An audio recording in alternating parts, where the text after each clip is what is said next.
What is up, everybody? I am here for my Week 6 match of the PPFC Season 3, and today my opponent is a player by the name of Addie, who is definitely a player with a profile to them. By that I mean she was the first champion of the PPFC back in the first season, so it's always gotta come prepared when you're fighting a former champion. But yeah, she's got a really scary team in this draft. She's got a Sun team, as you could probably see it on your screen already, as she does have the Torkoal. And yeah, she's had a lot of scary guys. So this was a match that I had to prep very well for, and we'll see how that worked out for me. But before we get into all that, you guys know the deal. We always start off with the old team breakdown. Yes, sir. So first and foremost, we got Enamorous Nicki Minaj back. We got the nicknames back after last week. So yes, I knew Enamorous was going to be so important for this match because offensively, for one thing, it's just really good into her team because she doesn't have a lot of good fairy resists, and her main ones are like fire types, like stuff like Torkoal and Typhlosion, which obviously those guys don't take an earth power. Besides that, it's just like Revavroom, which also doesn't take an earth power. However, Revavroom is a Terra captain, so it could change its type, so that could potentially be annoying. But one of those Terra types is fighting, which, if it turned into a fighting type, obviously Moonblast would be super effective on it then. So there are ways around it for sure. And then Sludge Bomb is here mainly just for the Scream Tail she has, because that thing's really annoying, and I figured it'd just be nice to have a move that can do more damage to it than my other two moves, and also the potential for poison never hurts. And then the last move is the superpower with Contrary. It was a kind of filler, I guess, but I figured it wouldn't hurt because, for one thing, the defense boost from superpower with the Contrary it's never a bad thing, really. Could come in useful in some cases. And yeah, I mean, besides that, it just does a lot of damage to like Mouse Hold and stuff like that on our team. But yeah, it's not a very critical move, really. With Enamorous, most of the time, not just in this match, you really just need like Moonblast and Earth Power, and you're probably good. But the last two moves can be kind of whatever. So yeah, we got Scarf because I needed this thing to be faster than her Roaring Moon, because Roaring Moon is a very scary Pokemon. So I needed this thing to be faster so I could just outspeed, kill with a Moonblast, and just like just be done with it. Not have to worry about it really. It also helps me be faster than stuff like Mouse Hold on her team, which she also has. Also very important for Scarf Typhlosion, which was also a very real threat. And being Scarf myself, I could guarantee be faster than it and just kill it with like an Earth Power or what have you. So yeah, Enamorous is mainly here just to kill Roaring Moon. It's like the biggest thing, because that thing is just really scary. My biggest fear going into this match was that she would bring a Roaring Moon set that would have been faster than my Enamorous. So like if she had her own Choice Scarf on it, or if she was just like Photosynthesis with a speed boost, or if she just brought Dragon Dance or stuff like that, anything like that would have just made it faster than Scarf Enamorous, was like the worst case scenario for my team, really, because I just didn't have much to deal with it. So that was kind of what I was banking on, my only hope. Scarf Enamorous being able to outspeed, and just, yeah, that was really the most important thing. So we got enough speed to outspeed, I think, Tauros, if that is also +1, if it has a Scarf, or as like a speed boost from something like Trailblaze. Probably not super important, but I figured it couldn't hurt if she wanted to bring Tauros, and it did have a speed boost of some kind. I could just be faster than it, guaranteed to just kill with a Moonblast. And yeah, also this having this much speed, I'm still able to outspeed Scarf Typhlosion, which again was important.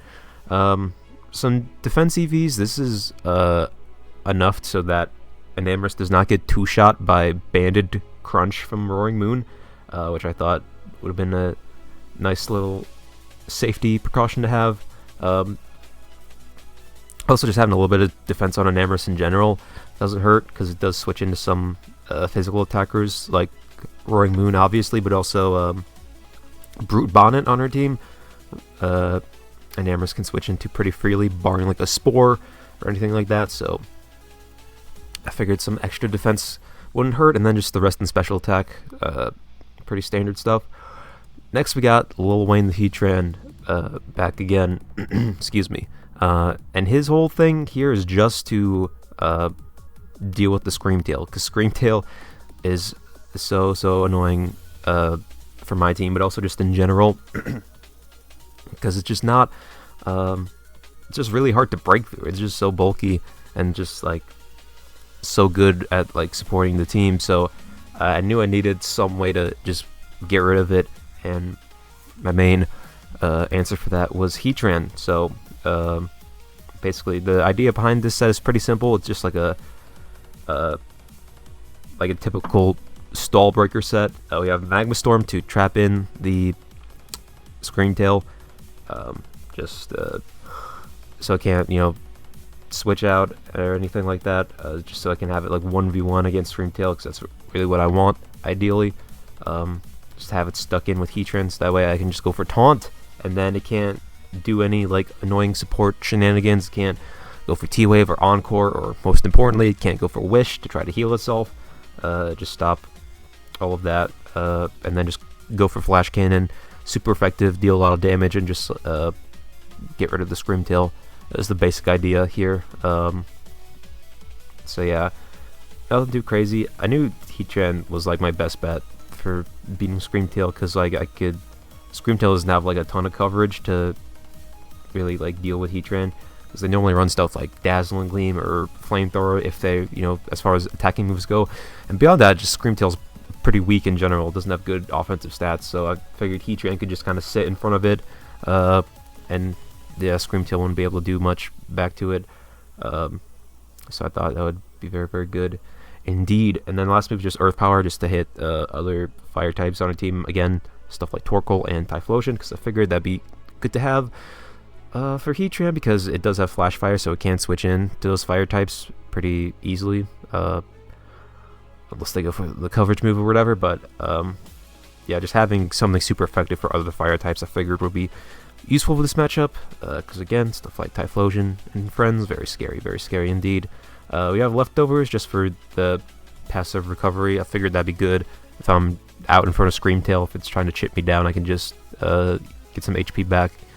And for the spread, this is enough speed to outspeed Screamtail, assuming it has no speed investment, which there's a chance it could have, but I figured if it was going to have speed investment, wasn't going to be faster than it anyway, so I didn't see much point in trying to creep that, so I just have enough speed to outspeed no speed Screamtail. And then the special attack, I forget what these EVs are for exactly. I think it's just like helps for more consistent damage with stuff like Flash Cannon on Screamtail, or like Earth Power on Torkoal or stuff like that, and then just dump the rest in the HP just to take hits a little bit better.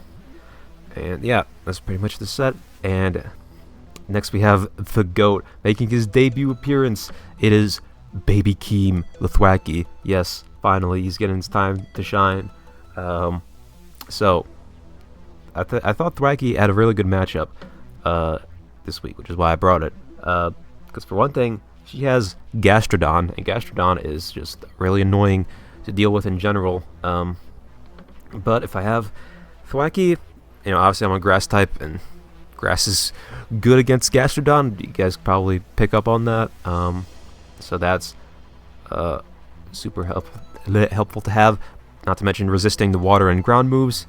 But even beyond that, I found like I was doing the calcs, and Thwackey was actually a very good switch-in for Landorus T, which she also has, because again, her team, she got a lot of threats on her team. But surprisingly enough, like Thwackey can eat hits from Landorus quite easily. Since it does get up the grassy terrain, Earthquake does like no damage, because I already resist it of course, and then the terrain just weakens it even more. Stone Edge doesn't do like that much to Thwackey, and I mean U-turn would hurt obviously, but then Landorus would be switching out, so it wouldn't be that much of an issue. It's not like you can stay in, just keep clicking U-turn. And even beyond that, if you wanted to bring like a special set, which was definitely possible, again, I felt like there wasn't that much it could do to Thwackey, because like Earth Power wasn't going to do that much. Grass Knot is resisted. Maybe like stuff like Psychic or Focus Blast, but even then, I found Thwackey could take those hits like decently well. So that Thwackey was looking very nice for this match indeed. We just got a Violite just for defensive purposes, because the stats aren't all that. So just having some extra bulk is always nice. The moveset's pretty standard, just like general utility stuff like knock off, U-turn, just like stuff that is always helpful pretty much. Seed Bomb just to have a move to hit, Gastrodon mainly, and just have stab in general. And then Leech Seed is there just if I want to get extra recovery beyond the grassy terrain. Yeah, that was just to also get some chip on the other person, so that way like that would kind of neutralize the effects of grassy terrain, because they would be getting HP back as well. But if I had the Leech Seed up, then they would also be losing some of that HP. So I thought that sounded pretty good. And then as far as the spread goes, you just have max HP just for taking hits as well as possible. I think this 32 attack is does at least 50% to Brute Bonnet with the U-turn, assuming it's no bulk. I believe that's what that's for. And also got 56 speed to be faster than Brute Bonnet if it's I think max speed with Adamant nature. Thwackey should be able to be faster than it, which is nice because Thwackey is like pretty good into Brute Bonnet. Can obviously resist the grass moves, and crucially is immune to Spore, which is always nice. So yeah, and then this much special defense lets me eat 2 Ice Beams from Gastrodon and still live, so that's very useful, because again I kind of need this thing for Gastrodon. And then I just put the rest into defense just to take hits from stuff like Landorus as well as I possibly could. And that's the set, basically. Next up, we got Lil Uzi Vert back again, who had a really good matchup this week, I thought, at least, because the Yancy was far and away my best answer for Mousehold, which he has on our team. Again, because Mousehold is always a mon you gotta watch out for, in my opinion, just because the Population Bomb can get really out of hand if you're not prepared for it. But fortunately, I found Diancie to be like the best switch in possible, because for one thing, just very bulky all around, but also resist the Population Bomb with the rock type. And beyond that, there's not much that Mousehold can do to Diancie if it wants to try to be offensive, because it resists Bite, which Mousehold likes to run sometimes because of Technician, so can't do much with that. And U-turn is certainly not doing anything, so Diancie can really just come in on Mousehold for free and not have to worry about anything. We do have the Rocky Helmet mainly for Population Bomb, because Population Bomb does make contact, and since it can hit up to 10 times, that's potentially 10 Rocky Helmet hits with the chippies and all that. So that's always a good way to punish any potential Mousehold. Just bring the Rocky Helmet, so that's very useful. We also got Body Press just to do a lot of damage to the Mousehold, just so just basically make sure that thing's not an issue at all. Just have Diancie be able to come in and deal with it very easily. And then we got Draining Kiss mainly just for extra recovery if we wanted to try to keep Diancie healthy, and then Moonblast for more damage than Draining Kiss would do. It's mainly just to get the one shot off against Roaring Moon, because I figured that would be important because again, Roaring Moon's very scary. And this set is also very good for the Roaring Moon as well, not just Mousehold, because Diancie can switch into Roaring Moon fairly safely.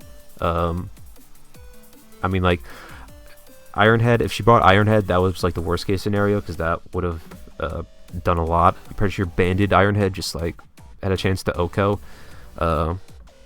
So that was like the worst outcome. But even stuff like Earthquake isn't like, I wasn't that worried about, as long as I had the terrain up with Wacky, because if I had grassy terrain up, then Dancy took Earthquake like surprisingly well. And yeah, beyond that, Roaring Moon can't really do much else to Dancy. Stuff like Dragon Claw, Crunch, U-turn, Dancy can take all of those just fine. Doesn't have to worry about it. So even if she didn't bring the Mouse Hold, which I thought was a possibility, I figured Dancy would still get some value, just like to have as a switch in against Roaring Moon. And then the last move, we just had Stealth Rocks, just because, you know, hazards, always useful to get up. And I thought especially, since she did have all those fire types, it'd be very, very good to get rocks up this match, specifically for the Typhlosion, because the main thing that I was worried about with that thing was just like Eruption, Terra Fire in the Sun or whatever, like Specs or Scarf or whatever, that could get out of hand very quickly. So I figured if I could get Chip on the Typhlosion in the form of Stealth Rocks, that would drop its HP down a bit, and then that would mean Eruption would be doing less damage, which is always a good thing. And also just like, you know, just helps with the calcs in general, just like having some Chip on Mons just makes it easier to kill them with stuff like, you know, Enamorous in the back or whatever. So it's just always generally good to have. And then for the spread, we got nothing crazy, just max HP, max defense. I figured I needed like as much defense as possible, just so my body press was as strong as possible. And then just like full HP, just because I wanted this thing to be like as tanky as possible and take hits as well as it possibly could against Mousehold or Roaring Moon. And plus, I didn't really see the need to invest a lot of EVs into the rest of my stats. I did just put the remaining in special attack just for a little more damage with these moves, but it honestly doesn't make a huge difference. So that is the set. Next we got Waka Flocka, Black, Cryogonal, here again doing his thing. So this set I like a lot. This is a set I wanted to use on Cryogonal at least once this season, which is just an offensive set. And I figured this would be the week to bring it, because looked like it had a really good matchup versus her team. So we got two ice moves in the form of Freeze Dry and Ice Beam. Ice Beam is there just for the power, because it is stronger, but Freeze Dry is still very necessary because of that Gastrodon she has. This is my other main way of dealing with the Gastrodon besides Thwacky, is just going for the Freeze Dry on it, which would be quad effective, of course, because of how Freeze Dry works, being super effective on water types and all that. And I figured it also wouldn't hurt for like the actually never mind. I was gonna say she could have Terra Water on her Reverie, but she actually changed that to fighting, so that wouldn't have helped really, but still very, very important for the Gastrodon in particular. And just beyond that, ice coverage is just really good into her team. For like the Landorus, the Roaring Moon, Brute Bonnet, she has Braviary, just like a lot of mons that don't appreciate ice. So yeah, I figured bringing offensive this week would have been seemed pretty good. And then we got Rapid Spin just for the, you know, just to have hazard removal, which is always, I think, always important to bring, especially because I have Enamorous and I don't want Enamorous to be taking chip from Stealth Rocks and stuff like that. So Rapid Spin always helps, but also it's not bad offensively either, because I can get the speed boost with it, and then I can be faster than stuff that would normally outspeed, so that's always nice. And lastly we have Terra Blast Ground. So this is again mainly for fire types like Typhlosion and Torkoal, and stuff like Reverie. Basically the stuff that would want to switch in to ice moves, just have the ground coverage to take them out. And of course we do have the Terra type ground this match, which I found to be quite useful here defensively, because she does have Electros on her team, which is always can be kind of an annoying mon to deal with. And besides Thwacky, I didn't have any electric resists or immunity, so I figured being able to turn into a ground type would have been really good for that scenario. And also it just gives me another good switch into stuff like Landorus, because obviously I'm immune to ground with a levitate, and then when I become a ground type myself, then I resist Stone Edge. If she brings like a special set, again, I'm not like that worried about it. I guess like Grass Knot could be something to watch out for, but Cragonal has very good natural special defense, so yeah, just the ground typing was pretty useful defensively and offensively this matchup, so that works out nicely.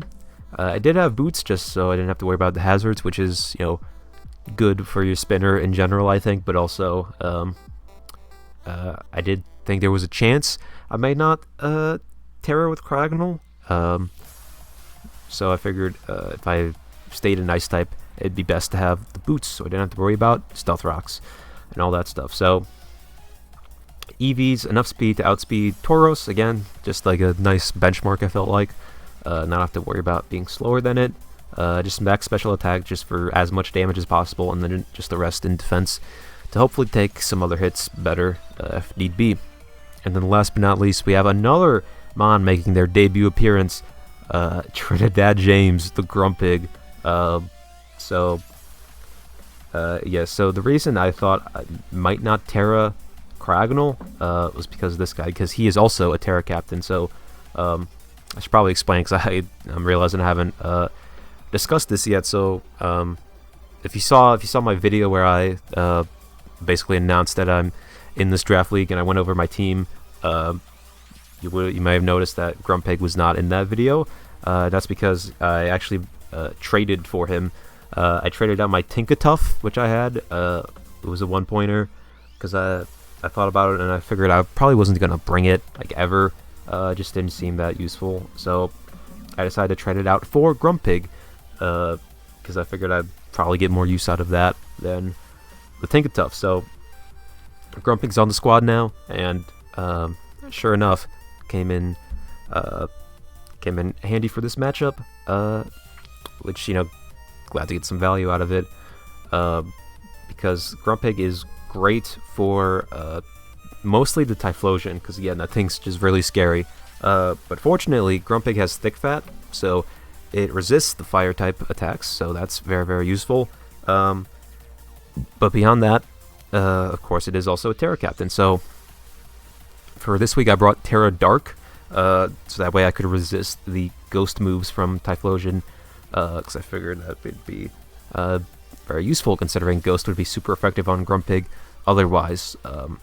So yeah, just a Assault Vest set, just to try to take hits from Typhlosion as well as possible, was basically the thought process here. Excuse me. But also Grumpig, not that bad for her Braviary, because that thing also had a chance of coming, and Grumpig was pretty good at sitting in front of it and just walling it out fairly well, all things considered, because it doesn't have a lot to hit. Grumpig, besides like it's Shadow Ball, I think, but if I turn into a Dark type, well, that's not gonna do much at all.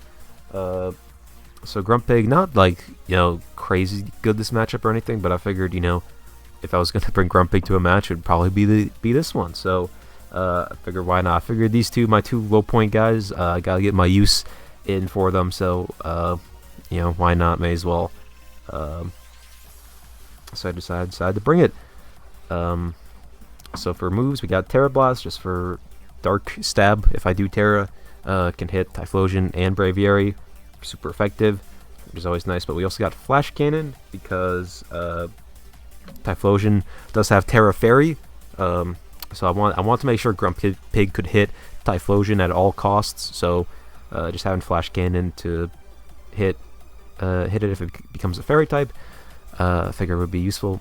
And also Earth Power, because it could also become a pure Fire type, in which case Terra Blast Dark wouldn't be as strong. So I figured having the ground coverage to hit the Typhlosion if it does become pure Fire would have been very, very useful. And then we just have Shadow Ball, which is just here for the Braviary, just to have something to hit it super effectively. It just seemed like a nice, spammable move. Maybe get some Spadef drops or something like that. And yeah, that's basically a set. No stab on the set if I don't Terra, which is pretty funny. But we just got a pretty, typical bulky set. Just max special defense again, just to take hits as well as possible with that assault vest. 48 in special attack because that lets me get a 2-shot against Typhlosion with Earth Power, which I thought would be pretty important. And then just the rest into HP, just to help take hits. So yeah, that is the team. So let's get into the match now, shall we? So immediately at team preview, a few things. First of all, she didn't bring the Scream Tail, which I was so certain she was going to, because I had like Salamence and stuff, and I figured she would want to bring Scream Tail to wall it and other things in general. I just figured it was so good into my team, but she didn't end up bringing it, which was, I was glad to see that. But besides that, the rest of her team was kind of what I expected. Very typical like Sun build. She did have the Torkoal, Roaring Moon, Landorus, Gastrodon. She brought the Reverum, which I figured had a chance of coming. Especially, it does have the Terra and whatnot. And then lastly, Mousehold, which I was a little bit surprised by, because I wasn't totally sure if she was going to bring it, but she did end up bringing it, so I'm very glad I brought my Diancie to this match. Yeah, so no Typhlosion and no Scream Tail. 2 mons I was very worried about, and now I don't got to worry about them. She didn't end up bringing them, so that was good news for me. So looking at the matchup, I figured my odds were looking pretty good. I feel like I prepped correctly for the stuff she brought. The Rev Room could have been a little problematic because I wasn't totally sure what that could be, but I figured I had safety conditions for it. I could definitely deal with it if I had to. So yeah, let's just get right into the match, shall we? So turn 1, I decide to lead with Thwacky because why not? Figured wouldn't hurt. I didn't totally know who to lead with, honestly, but I figured getting up terrain wouldn't hurt, and plus like Thwacky has U-turn, so we can just switch out. Can threaten Gastrodon, can hit Roaring Moon with U-turn, is good against the Landorus, all that stuff. And if she led like Mousehold or something, I could have just went out to Diancie, but she does end up leading Reverum, which obviously not great. Can't leave my Thwacky in here because it is a poison type, so I do just immediately swap, as she also switches to Torkoal. So not sure why she switched out from Reverum against Thwacky. I guess maybe she just wanted to sun up, but like I didn't feel like Thwacky's not much of a threat to Reverum, so not sure what that was about. But regardless, I switched out to my Heatran, expecting like a poison move or something from Reverum, just be able to take a hit from it, whatever it has. But she does end up going hard out to the Torkoal.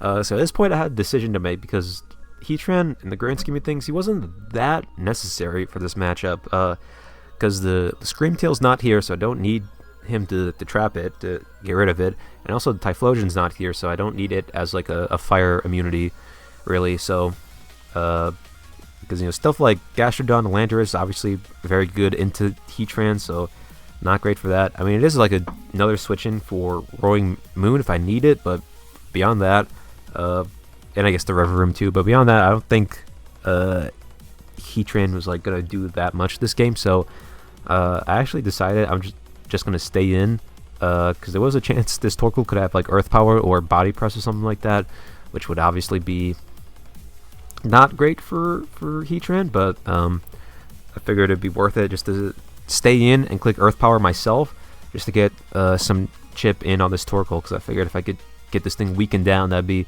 very useful later on, which is exactly what happens. I bring it out to 14%, which is great, as it goes for its own Earth Power, again, as I suspected it might, but I did the calcs, and Heatran lived 1, and I figured, what, I think this trade was worth it.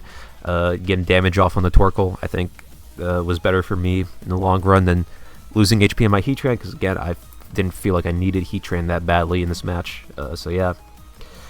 And then just the terrain heals up a little bit. So now I switch out to Cragnole, expecting her her to just click Earth Power again, or to swap to something like Landorus, as she does end up doing, because I figured, okay, if she does decide to stay in, essentially sack the Torkoal, then she'd probably just click Earth Power again, which would give me a free swap to Cryogonal. But even if she didn't, which, I figured she probably would try to preserve it because it is kind of important for her team to have get up the sun and all that, then the most likely swap would probably be Landorus, obviously, to be immune to Earth Power. And I do correctly read that as I bring in my Cryogonal, which can threaten out Landorus, obviously. So I just go straight for the Ice Beam here, as I Terra, and I just to get on damage off on whatever. If she brought on the Gastrodon, I could have just freeze dried the next turn, and it would have been a big deal, really. I did decide to Terra immediately, just because I figured, okay, Grumpig doesn't seem that useful this game if Typhlosion and Braviary aren't here, so probably don't need to Terra on him. So I figured I may as well just Terra Cryogonal and just get rid of my Ice typing, because that's like the biggest hindrance for this thing defensively. So she does bring in the Reverum, and Ice Beam does like a decent amount of chip, I'd say, but nothing crazy. So I could have stayed in here and clicked Terra Blast, and that would have just gotten the kill. But this thing can Terra, and it most definitely seemed like it would Terra, considering it's her only Terra captain on her team because she didn't bring Typhlosion. And this thing could turn into a flying type, which I didn't feel like risking clicking Terra Blast as she turned into a flying type. I just figured that would be no bueno, as they say. So I decided not to risk it, and I think I just go out to Grumpig here. Yes, because it's just like kind of a sack, because again, I just looked at the matchup, I was like, okay, Grumpig doesn't seem that necessary. But she doesn't Terra, and she just clicks Parting Shot, which is so upsetting to me. Because I could have stayed in and just clicked Terra Blast, and just one-shot this thing, and it would have been out of the way already, so that was a little bit upsetting. Although, looking at it in hindsight, I feel like this thing was possibly Scarf, which I'll explain why a little bit later, but yeah, I figured Scarf, looking back, was possible on this thing. That could have been what it was running, so if it was Scarf, it would have just outsped anyway, and then Parting Shot out regardless, so I guess not a big deal really in the grand scheme of things, but whatever, it is what it is. So anywho, she Parting Shots out into Roaring Moon, which is very scary because the sun is up. So at this point I had a decision to make. I could go into Diancie, which is my big switch in for this thing, but there was the very real possibility she had Iron Head, which I figured she probably would have Iron Head on this team, right? Specifically for Enamorus and Diancie. So I didn't want to risk the potential of like her predicting the Diancie swap and then just clicking Iron Head, and then like my Diancie just like potentially just gets one shot immediately. I didn't think it was really worth the risk. I decided it would be better to just stay in and scout what the Roaring Moon wants to do, as it does end up just clicking a U-turn, and Grumpig goes down in one hit. So it's a little bit sad. First showing from Grumpig didn't do much, but hey, this wasn't his match, unfortunately, because the stuff he was here for to try to deal with, he was not. Whoops. Excuse me, my cat is walking around on my desk, as they like to do.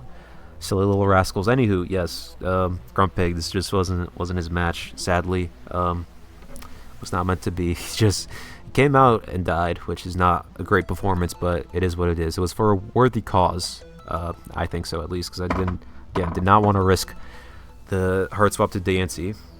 But anywho, she brings out the mouse hold now, which now I will go out into my Diancie because this is my designated switch in for this thing always, and I just figured I'd stay in and click Body Press just in case.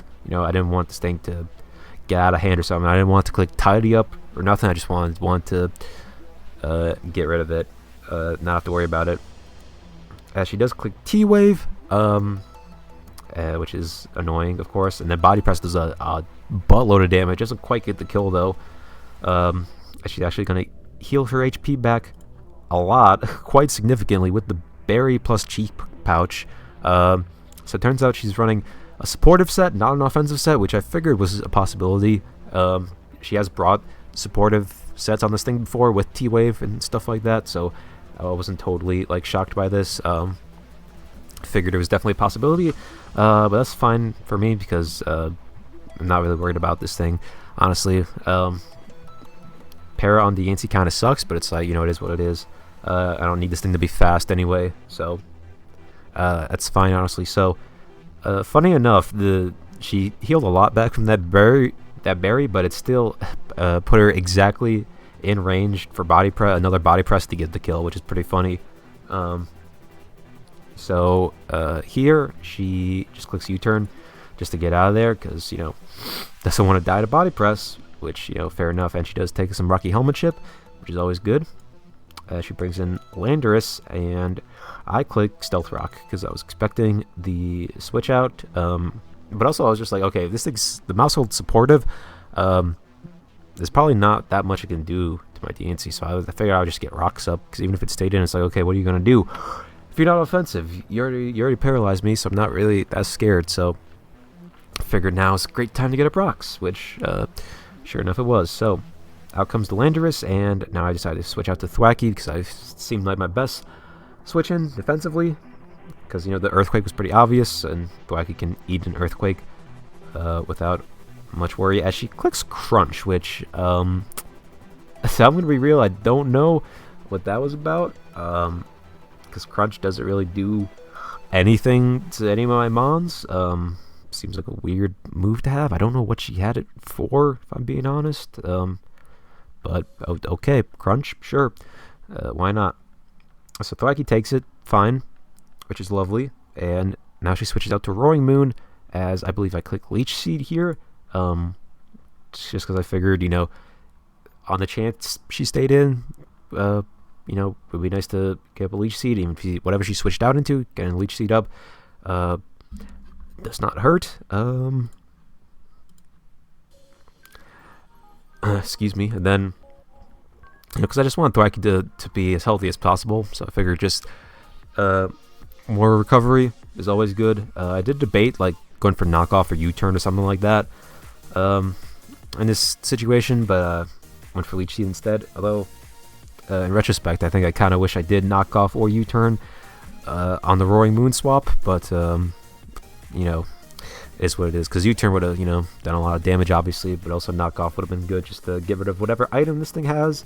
And I mainly would have wanted it at this point just for like information purposes, just to make sure, okay, like, is she Scarf? Because, you know, if I could just knock it off, then I would like know for sure what item it had, and yeah, all that. But go for Leech Seed, which is still fine. Get some HP back up to full, and I think I stay in here as she clicks U-turn, so that does a lot of damage. And looking at the calc, I'm pretty sure this thing is banded just going off that damage. So while my Thwacky does take a lot of HP, which does kind of suck,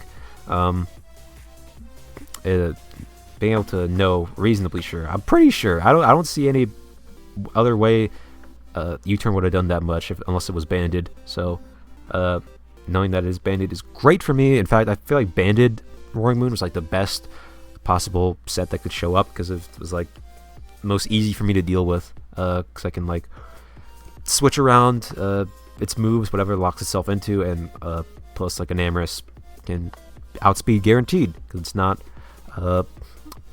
Scarf, and it doesn't have plus speed from photosynthesis, because I already saw that when the sun was up. So that was reassuring, knowing that an Amorous would be faster than this thing no matter what, which I was very, very happy to see. So anywho, she U-turns out to her Rever Room as I click U-turn myself, just to get the momentum. And I decided to bring out Heatran, because I was like, okay, I could go Cryogonal and click the Terra Blast, but I didn't want to risk it again in case she was Terra Flying, which I figured would have been likely. But I do decide to bring in a Heatran, because I was like, okay, only thing Rever Room can hit Heatran with is Terra Blast Fighting, which if she does reveal that, honestly, not the worst thing, because that gives me information, which is something I could really use. Just know what sets she has and how to play around them.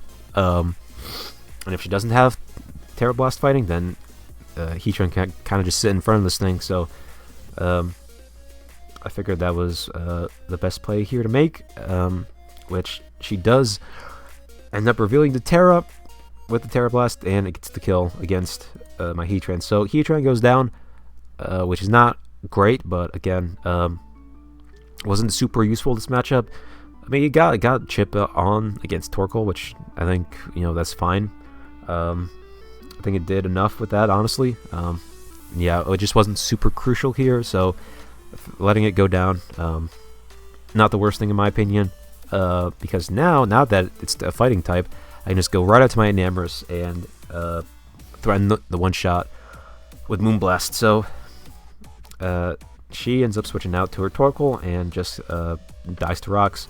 And also, importantly, does not get the sun up before it goes down, which is very unfortunate for her, but it's obviously great for me because now I don't have to worry about sun at all. So yeah, it was a bit unfortunate, but anywho, she just brings in Gastrodon, which is fair because that's like the best switch in for this Enamorus at this point, because it's very bulky and I can't one-shot it.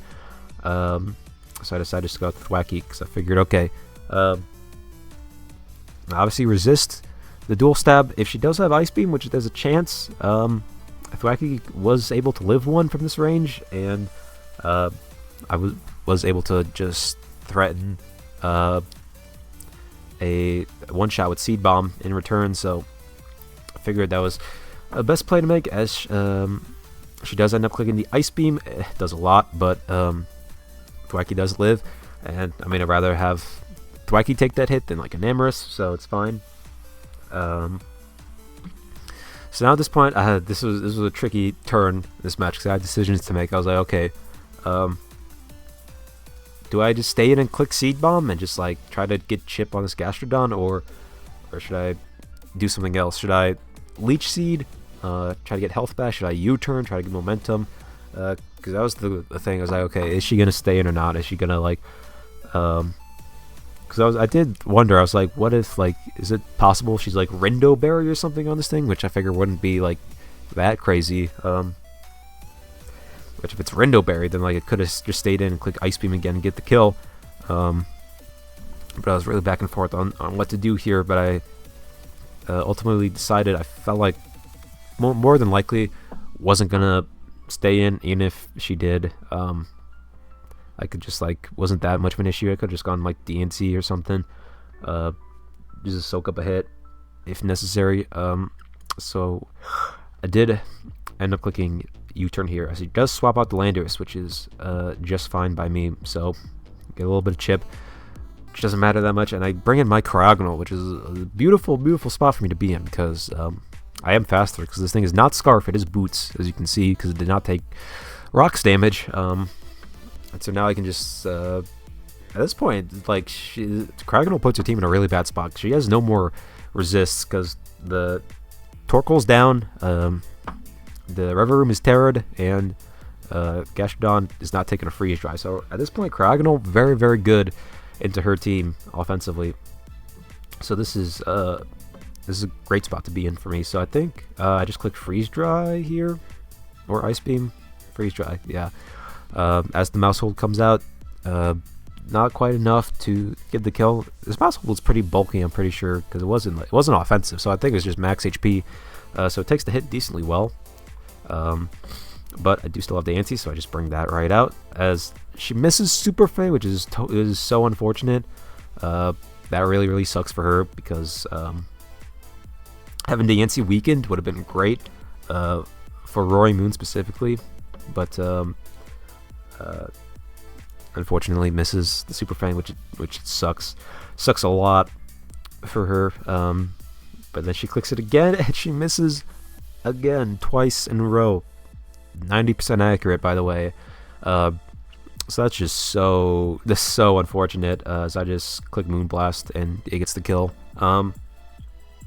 So that really sucks. I'm not gonna sugarcoat it. I mean, hacks is like that sometimes, but that was just like, it's very unfortunate for my opponent. But it is what it is. Anywho, the Landorus comes out, more than likely threatening an earthquake or something like that. So, but I just decided to stay in because, like, okay, mouse holds down. Like, Dancy's not like that essential at this point. I mean, Roaring Moon still obviously, it's useful for switching into that, but at this point, I'm like pretty certain it's choice banned. So, an Amorous can just come in later and kill. So like, it's not the worst thing really. So I figured, you know, I could just stay in and just see what like the Landorus is trying to do. Because at this point, I was like kind of confused. I didn't totally know what set this was because it seemed like offensive, but it was also boots. It has crunch, so like I was not totally sure what to make of this thing. So I just decided to stay in, get a little bit of Rocky Helmet chip, and I just clicked Draining Kiss to get some HP back. Just try to stay healthy. And yeah, so now is when I decide to bring in Cragonal, because I figured, like, okay, maybe this turn she wants to go for Earthquake. If she sees I'm just staying in here with the Antsy, and I figured, okay, Earthquake, it's a free switch into Cragonal. But also in general, like, there's not a lot Landorus can do, really, to hit Cragonal. So I was like, okay, this should be fine here. She does click Earthquake, and I get the free swap, which is beautiful for me. Puts me in a beautiful spot, because again, her team's not very Cragonal proof at this point, which is sick for me at least. So here I click Freeze Dry just in case the Gastrodon came in, because I figured there was no real reason to go for the Ice Beam, because like, I mean, it would have done more to the River Room, but it still wasn't gonna get the kill, regardless, because I was like checking calcs and whatnot, just like based on the damage it took. It was like, seemed to be offensive, and like, I'm guessing the set was like Parting Shot, Terra Blast, and then just like Dual Stab. Is probably my thing, which makes me believe that's why it was Scarf, because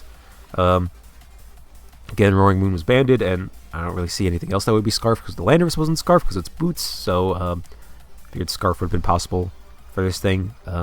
Made sense to me, at least. I think, you know, this thing be fast, and also fast pivoting with Parting Shot isn't a bad idea. So yeah, but I do go for the Freeze Dry, because again, I can't one-shot this thing with Ice Beam regardless, and if Gastrodon comes in, it'd be better to click Freeze Dry on that thing, and Freeze Dry is still going to do plenty to Landorus and Roaring Moon, so I figured it was my best play here. But I do end up getting the freeze here, which is just so... the hacks in this game is just ridiculous, bro. The freeze here really sucks.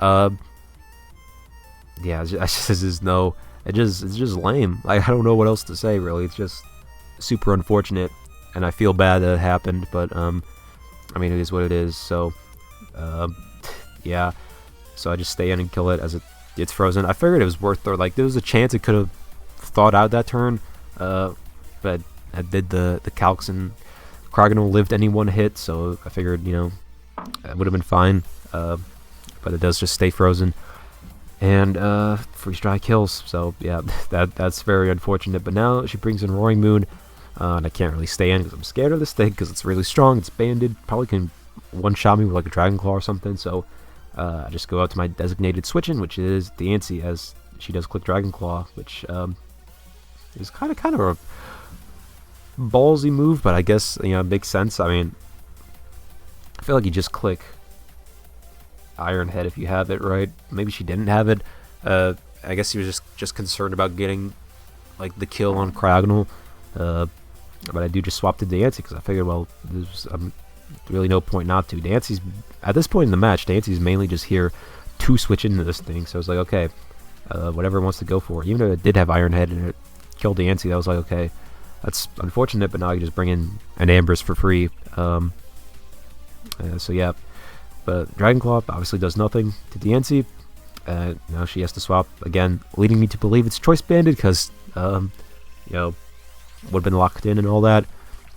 she does just bring in the Gastrodon, which I figured was the switch in, and I think I went for body press here just to try to get some chip on this thing, because I do kind of need chip on this, because Enamorus doesn't do any damage to it. Beyond that, even like Freeze Dry doesn't one-shot it from full, so just try to get some chip off, but I get paralyzed, so that sucks. But there's more, because she gets her rocks up, which is like, okay, fair enough, I guess, but like, I mean, late game rocks, why not? But yeah, as I stay and try to attack it again, as I get paralyzed again, so this is just going great. So she just clicks Earth Power for damage, does a good amount, honestly, and I stay in again, try to get damage on this Gastrodon as I get paralyzed for a third time in a row. So the hacks in this match, again, just totally all over the place. So at this point I'm like, okay, screw this, I'm not dealing with this anymore. So now I just got to Cryogonal, because I was like, okay, she's probably gonna just Earth Power again, right? And I can threaten the Freeze Dry. So I was like, enough of this, switching on the Earth Power, and something has to go down. So I actually get a crit with Freeze Dry, again, so much. If she was especially bulky, I think she did live at least one Freeze Dry, so that crit does actually really suck. It sucks like really bad. This is so unfortunate. Hax is ridiculous here. But yeah, she brings out the Roaring Moon again, and I'm just gonna go back down to TNC. You already know the deal. She does just click Dragon Claw again, which just seems like very risky when I have two fairy types, but is what it is. So TNC takes no damage. Landorus comes out, and I get paralyzed again, because of course I do. Why wouldn't I? Then I switch out back out to Cryogonal, because I'm like, okay, Earthquake probably coming out. If not, you know, Crunch, whatever I should take. I should take any one hit just fine, and then I can outspeed. As she does click the Stone Edge, and it does miss, so that's very unfortunate. I was worried about Stone Edge from this thing for the Enamorus, because checking the calcs, it seemed like Moonblast did not get the kill from this range. It seemed like it just barely had enough HP to live Moonblast. So Stone Edge was something that I did want to watch out for, because I still wanted to have Enamorus safe in the back. But she just ends up missing the Cryogonal, which I don't think mattered that much. I mean, again, more hacks, which is just insane, but like, you know, Terra Ground, that would have resisted it, taken it fairly well, I'm assuming, so I don't think it was that big a deal. But yeah, so here I'm like, okay, wait a second, I think Cryogonal just wins at this point, because again, I should live any one hit. I'm still at full, so if I click Rapid Spin here, I can get the speed boost, and then at that point I'm faster than Roaring Moon, so I just decide why not. She goes for Crunch, and it does a lot actually, but I do live. And now at this point, Ice Beam easily gets the one shot on Landorus, and I'm +1. I'm faster than the Roaring Moon, and Ice Beam's able to pick up the kill on that thing as well, and that is the game. So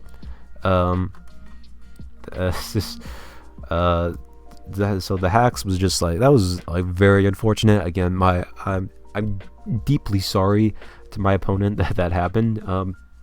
The para hacks on my DNC was kind of ridiculous, all things considered, but I feel like that doesn't make it up. I feel like she got hacked worse in that match, honestly. Like missing Super Fang twice, getting her Rever Room frozen, I think was like the biggest thing. That was like, wow, that like the freeze there just like sucked so bad, and then like the crit on Gastrodon. That was a very rough match, and I, you know, again, my apologies to the opponent, although it's not like, you know, could have prevented it, but you know, it's very unfortunate. But with that, we do secure another win this season, which you love to see. Cryogonal doing the most, really was the MVP this match. And funny enough, Enamorus ended up not doing anything really, even though I thought it would be so important to have in the back. I thought Enamorus was going to clean up late game with Scarf Moonblast, but turned out to be Cryogonal's time to shine, which, you know, happy for that. Nice little mini Cryogonal sweep. It was fun to see. But yes, so with this, my record is now 3-3. So there is just the slimmest chance, ladies and gentlemen, that I can make it into playoffs. But it's not guaranteed. At the very least, I'm going to need to win my next match for that to happen. So that way I have a positive win record. Can I do that? Well, I guess we're going to have to find out next week. But yes, thank you all for watching the video. I really appreciate it. And yeah, let's see what happens. See if the playoff stream is real or not. Only time will tell. But until then, I'll catch you guys in the next video. Thank you all for watching again, and yeah, have a good one.